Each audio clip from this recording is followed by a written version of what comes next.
if Big Cat called and he's like, I'll come to the game, but you got to put me in the game, where would where would Big Cat play? And then if PFT's like, yeah, I'll come too, where's PFT gonna play? Probably throw Dan in net or have him Where he take doesn't have to run. or like have him take the opening face off. Yeah, I was thinking face-off guy.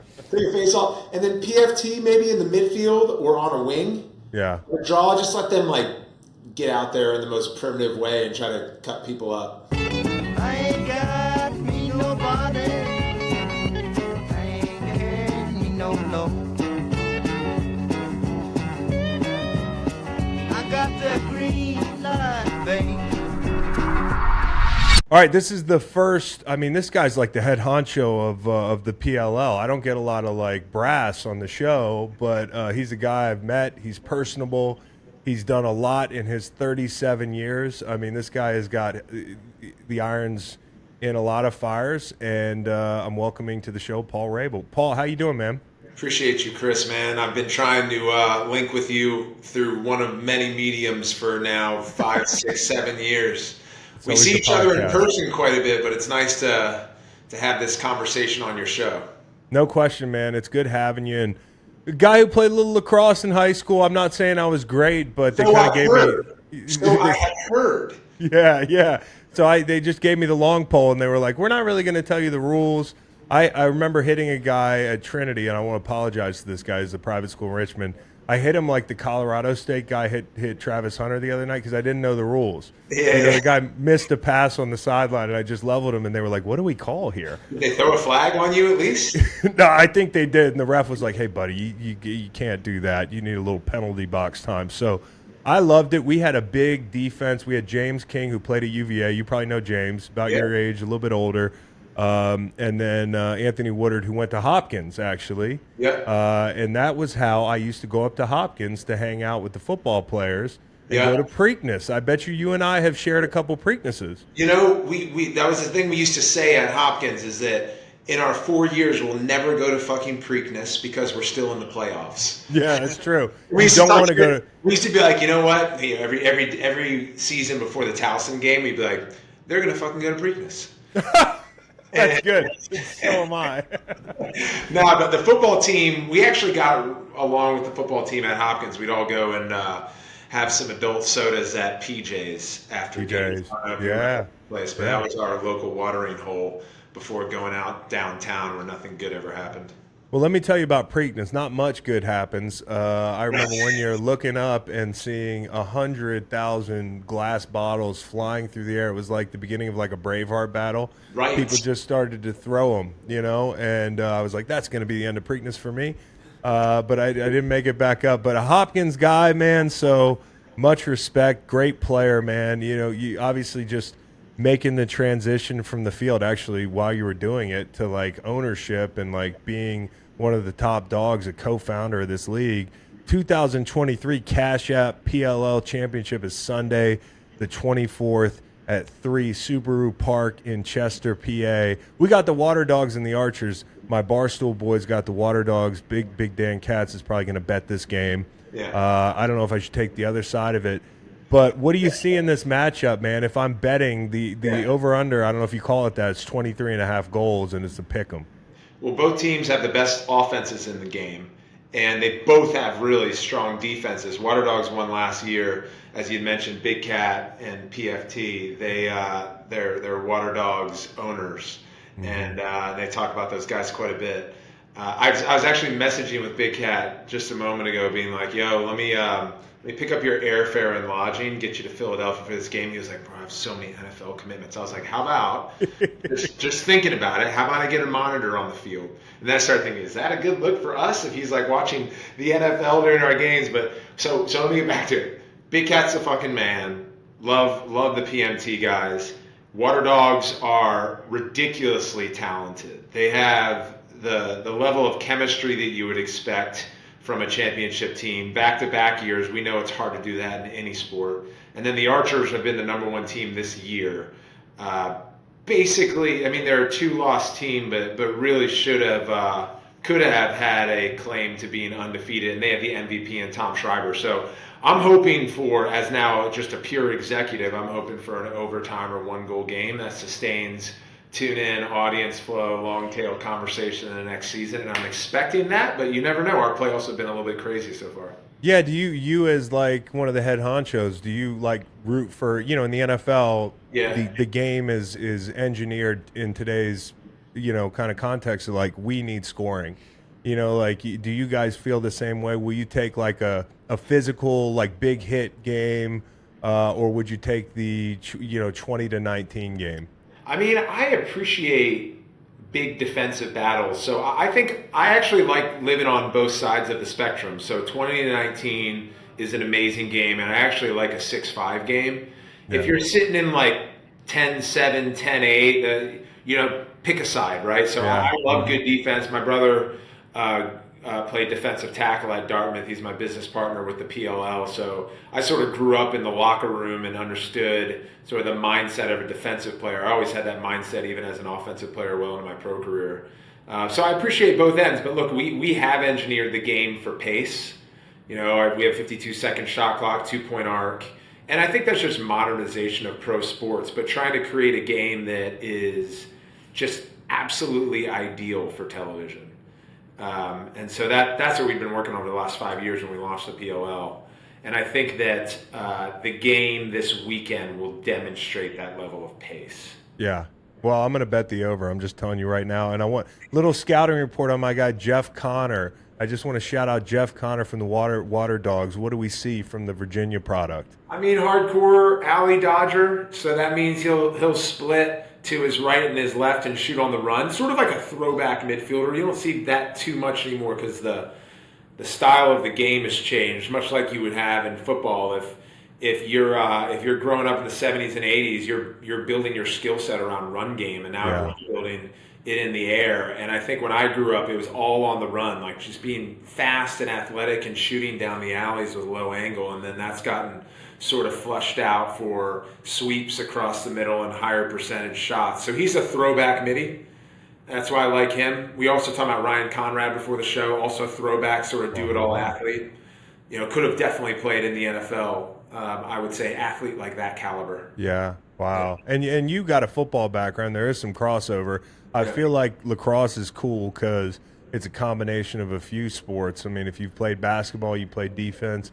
Yeah. There's some elements. If you play football, there's probably some elements. You got to have great hand-eye that you can build in other sports. But you want to grow the game, right? Like, there's all types of corners of the market that you're trying to hit. I know of Harlem Lacrosse. I know you guys have interfaced with them. I love Harlem Lacrosse. Yeah. I know there are Power 5 football schools that I'm like, hey, why don't the Florida Gators have a lacrosse team that's not just a club team? Like, why can't some of these teams compete at a higher level? And then is there an international aspect of it? Like, are there pockets around the world that you see yourself being able to grow the game, like in those 3 categories, if you can remember them all? I mean, huge. So I would say starting backwards and forwards internationally, we are once again an Olympic sport. We got that official recognition in 2019. We used to be an Olympic sport, 1904, 1908, and then 1932 when the games were in the LA Olympics. Then we sort of like disbanded as a governing body and have been working on that over the last 20 years. In 1998, the first international U.S.-Canada game I remember watching on ESPN, there were 18 countries that were playing. Wow. But it was always like USA, Canada, Iroquois, Australia, England have good teams, Japan has a good team. Now really? They're over 90. Now they're over 90. And we are crossing our fingers having completed the bid that we're going to get back into the LA 28 games. But I always tell people the cachet that the Olympic rings carry from a validation and just a universal language of, got it, Olympic sport, those guys, those gals win gold medals, that's huge. On the university front, I mean, bringing in SEC lacrosse, which by the way, those universities have club programs. It's called MCLA lacrosse. The challenge for our sport is, I mean, just calling a spade. Football in America is just so fucking massive, right? Yeah. And when Title IX was introduced, it was meant to offset the disproportionate investment into men's sport over to women. Right. And so for universities that are making hundreds of millions of dollars playing football, they've obviously kept that P&L the way it is, and it's offset by women's sports because you get 84 scholarships in football. So there's not often team sports that are started up on the men's side as there are women's. And women's Division I lacrosse has grown so fast as a result. Right. So like Stanford, Oregon, Cal, they all have really good teams. Clemson. So I think that, well, the roadmap still is private funding. So Utah Lacrosse was the latest and furthest west of a Division I program that was privately funded by this guy, David Nealman, who co-founded JetBlue. Yeah. So we need more of that in like the Alabamas and Tennessees of the world. But that certainly would elevate the conversation. And I think the access to new fans to the sport.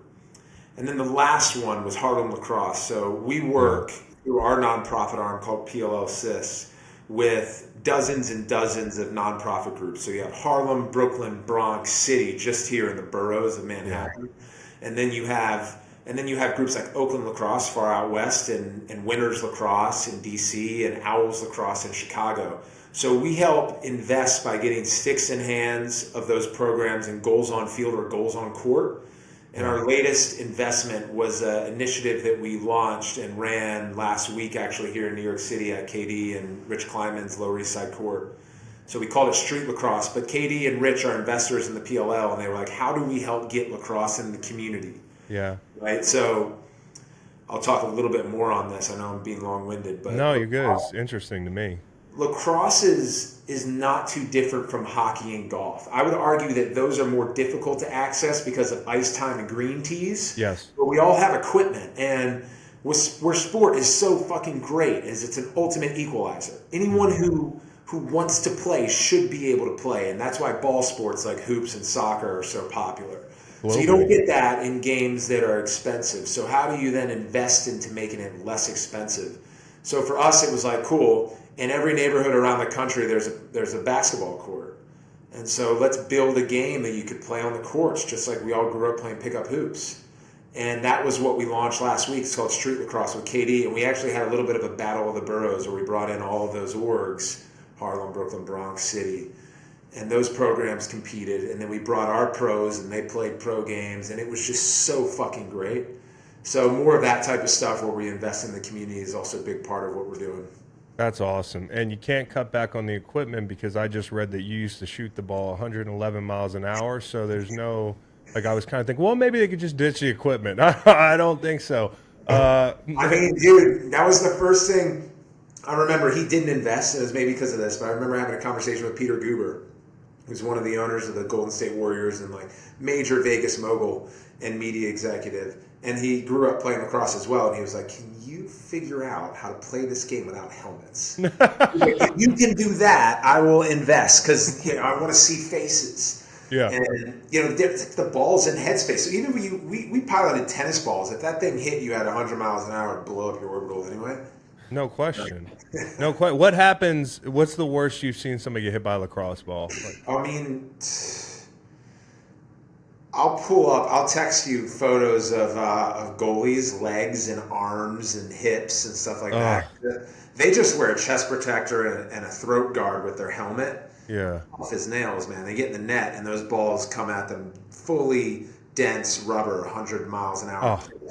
And they'll just mark up their whole body. I worry about some of their blood clotting and stuff from time to time, but those guys are just their own fucking animals. Animals, dude. Those toughest guys on the field. I guess I don't have to ask that question. Who's a guy in the NFL? Because like I played for Bill. You know Belichick a little bit, and I know he tried to get you to convert to football. We had Chris Hogan on our team. Mike Pellegrino, dude, I know well from my time there. Awesome dude. And then, like there's just with the Jim Brown history, I mean, with Bill, I remember we played the Browns and he was like, stop the bus outside the stadium. And we all had to get out and take a picture with Jim Brown's statue. And like a lot of it has to do with lacrosse. And, it's the football thing too. But there's a deep appreciation. There's a little bit of crossover. So I'm wondering, who's a guy in the NFL that you would like to see play lacrosse? If you could just pluck one guy or a couple guys to bring them to your league, to PLL, who would it be? Oh, man, that's such a good question. Let me think on that for a second. And I'm going Lamar. Okay, Lamar, Travis Kelce.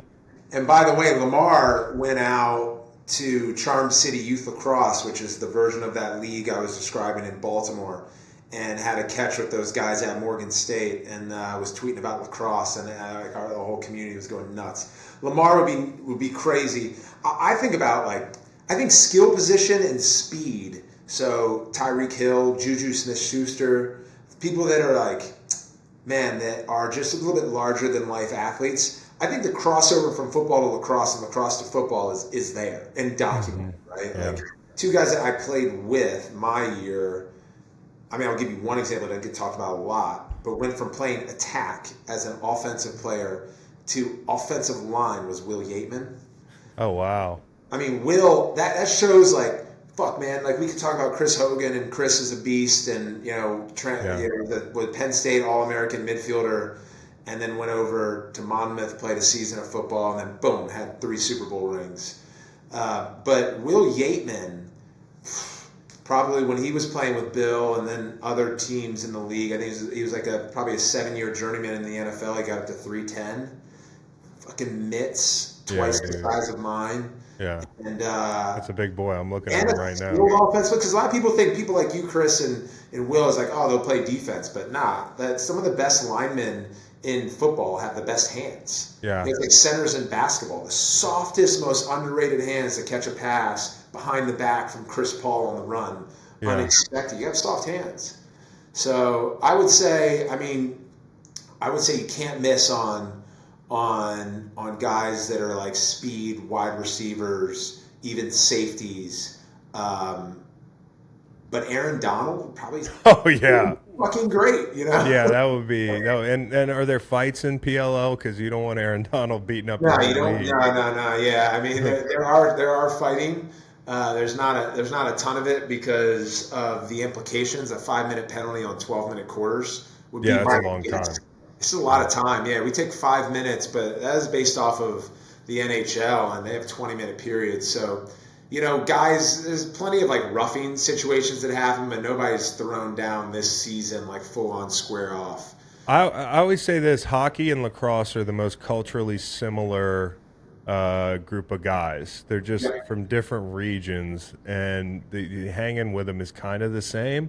Yeah. I got a bunch of hockey buddies, and I fucking love them, and their accents are different than y'all's. Yeah, but there's a little bit of crossover there. Yeah, well, I mean, they're Northerners, and a lot of them are Canadian. Yeah. And so the crossover is that lacrosse was created, the version of the game that we see today in Montreal. The game that's been around for thousands of years is called Dehongtik Wahis, and it was created by the Native Americans. And it was first formed as a spiritual practice of the creator. And they would cut down hickory branches and bend them into lacrosse sticks. And then French missionaries came over into Canada, saw the game, called it lacrosse, and Montreal Lacrosse Club was formed. And since then, it's been a national sport of Canada. Yeah. So they play a lot of the indoor game, but that's where a lot of that crossover from hockey to lacrosse. I mean, John Tavares was an exceptional lacrosse player, as was Wayne Gretzky. Oh yeah. Yeah, so you get that crossover probably in the stickball nature of the game, but also the type of people who play it tough, just kind of don't give a fuck type of guys who just want to get on the field and get their elbows dirty. No question, and a lot of lacrosse slang, a lot of hockey slang. You guys have your own vernacular. So, and my last question to you, Paul, would be this: it's a growing game. Obviously, you have done amazing things with it. You're going to be kind of at the forefront here. You're a young dude. The whole roadmap's in front of you. What does that look like? What's lacrosse look like in 10 years? Where do you see the sport? I mean, I want to be a top 5 sports league in North America. Difficult to do because you have so much competition and so much establishment. But the thing that I think about with lacrosse is, especially if we get into the Olympics, you have the international game, 90 plus countries that are playing. You have the fastest growing at the participatory level, and you have the most historic game in North America. So I actually view it incumbent on us to be able to make that dream a reality. And you nailed it, man. International college youth. And then if we keep doing our job, then we'll help grow the attention around all. But even if we don't get into, and how would you qualified top 5 team sports league, probably by viewership and total revenue. But even if we're not there, we always want to be the best pound for pound, And I think that's where we are now too, in the way of like our size and scale, and the sort of like the helmet that everyone proverbially puts on every workday to just fucking be the Challenger League and sort of right the wrong of where professional lacrosse used to be over the last 20 years to now what we're trying to do. And that's the stuff that gets me up. And lean into the passion, because you guys have a really passionate. I wouldn't call it niche, because it's not a backhanded compliment, but it's like it's the people that love lacrosse love it more than some people that love their other favorite sport, because they know it is a growing sport, and I feel like you that comes across when you meet a lacrosse fan or you go to a lacrosse game, and so that's really cool. I lied. My last question is, if Big Cat called and he's like, I'll come to the game, but you got to put me in the game, where would Big Cat play? And then if PFT's like, yeah, I'll come too, where's PFT gonna play? I would say you probably throw Dan in net or have him where he doesn't have to run. Or like have him take the opening face-off. Yeah, I was thinking face-off guy. Take a face-off. And then PFT maybe in the midfield or on a wing. Yeah. Or draw, just let them like get out there in the most primitive way and try to cut people up. Yeah, we need to go kick JMU's ass in lacrosse, because they just beat us in football, speaking of PFT. So, Paul Rabil, appreciate the time so much. Keep up the great work, and hopefully I'll see you soon. Thanks, brother. I appreciate you.